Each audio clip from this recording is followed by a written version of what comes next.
একদিন ঘরে ঢুকে দেখে মদের গন্ধ পাওয়া যায়। আবু শাহমারে বললেন, ইয়া আবা শাহমা আশারিবতা খামরান, মদ খাইছস? কয় না আব্বা, শারিবতু নাবিজান, নাবিজ খেয়েছি। খেয়াল রাখবেন, মদ হারাম, মদ খেলে আসিবেন, কিন্তু নাবিজ খাওয়া হালাল। নাবিজ হচ্ছে আরব দেশেরা খায়, সাদা দুধের মধ্যে রাতে শক্ত খুরমা যদি 5টা ফেলে রাখেন, সকালে ওইটা দেখবেন দুধের রং আর সাদা নাই, খুরমার রস টেনে দুধটা লাল হয়ে গেছে। এটা খেলে স্বাস্থ্যের জন্য আরব দেশে খুব ভালো, কিন্তু এটা রাতে ভিজাইলে সকালেই খাইতে হবে। এটা যদি 3 দিন রেখে দেন, 4 দিন রেখে দেন, এটা তারির মতো মদ হয়ে যাবে, মাতলামি হবে, খাওয়া যাবে না। ওমরের ছেলে ওই মজাটা নেয়ার জন্য 4 দিন ভিজায় রাখছে, তারপরে নাবিজ নামক মদ খেয়েছে। ওমর বললেন, মদ খাইছস নাকি? আবু শামা বলে, খাই নাই। ওমর বললেন, তাআলা ইলা, এদিকে আয়, ইফতাহ ফামাক, মুখ খোলো। মুখ খোলার পরে গন্ধ নিয়ে দেখে নাবিজ মাখানো মদের গন্ধ পাওয়া যায়। কোনো কথা নাই, কলারটা ধরলেন, টানতে টানতে মসজিদে নববীর বারান্দার পিলারে নিয়ে বাঁধলেন। জোরে আযান হলো, নামাজ পড়লেন, নামাজের পরে সালাম ফিরালেন।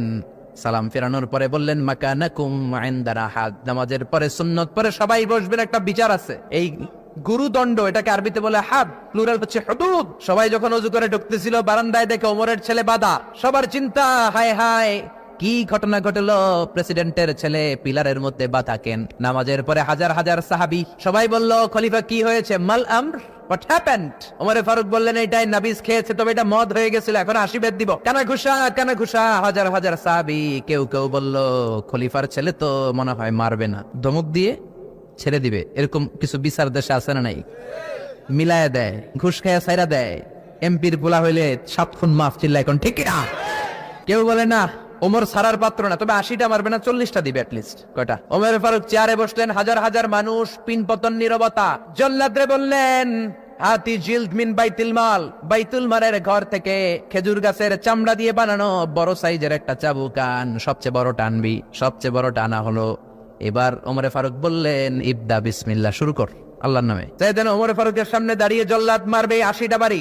মারতে শুরু করেছে, ওয়াহিদ, ইসনাই, তালাতা। 3 বাড়ি মারার পরে ওমরে ফারুক জল্লাদকে দিলেন এক থাপ্পড়। 3 হাত দূরে যে পড়লো জল্লাদ। জল্লাদের হাত থেকে চাবুক তুলে ধমক দিলেন, তুই কি চাবুক মারোস নাকি চাকরি বাসাস? আস্তে মারলি কেন? আসলে আস্তে মারে নাই, দেহে যত জোর ছিল। ওমরের হুকুম তামিল করবে না, এরকম জল্লাদ মদিনায় ছিল না। জোরে কোন ঠিক কিনা? যত জোর ছিল তত জোরে মেরেছে, কিন্তু ওমরের পছন্দ হয় নাই। ওমর বললেন, ইনদাকা তালাতা ইনদি ওয়াহিদ, তোর হিসাবে 3টা, আমার হিসাবে মায়ের হইছে 1টা। আমি 2 নাম্বার থেকে শুরু করব। 2, 3। মারতেছে কে?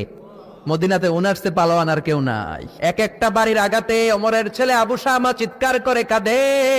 এক একটা বাড়িতে চামড়া ছিঁড়ে যায়, রক্তগুলো ছোপ ছোপ করে নববীর দেয়ালের মধ্যে লাগে। ছোট্ট ছেলেটা ডেকে বলে, আব্বা আমারে মাফ করে দাও, আর জীবনে মদ খাবো না।